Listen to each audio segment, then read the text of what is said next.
The village of Hollow Creek was a desolate place. It huddled at the edge of a vast, dark forest. The forest was ancient, filled with gnarled trees and twisted vines. Villagers spoke of it in hushed tones, their eyes wide with fear. Legends whispered of a witch who haunted the woods.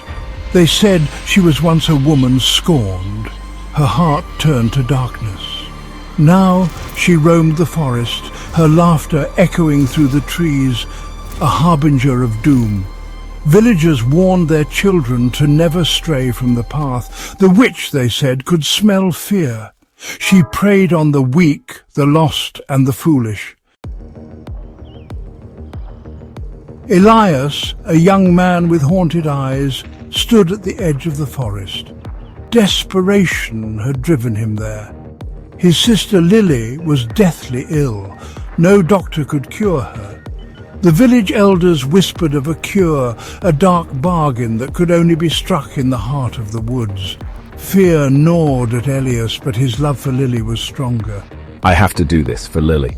He clutched the amulet she had given him, a small wooden charm carved with a protective symbol. Taking a deep breath, Elias stepped into the woods. The forest was dark and oppressive. The air hung heavy with the scent of decay and damp earth. Twisted branches reached out like skeletal fingers, clawing at Elias as he passed. He walked for what felt like hours, the silence broken only by the sound of his own heartbeat. The forest seemed to press in on him, suffocating him with its ancient presence. Finally he saw it, a faint light flickering through the trees. As he drew closer, he could make out the shape of a cottage. It was small and crooked, with a thatched roof and walls made of mud and stone.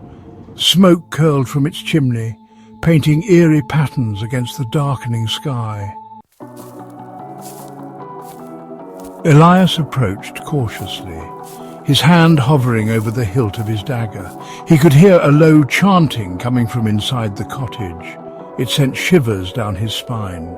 This must be the place. He knocked on the rough-hewn door. It creaked open slowly, revealing a dimly lit room. In the center of the room, a fire crackled in the hearth, casting dancing shadows on the walls. And before the fire sat a figure.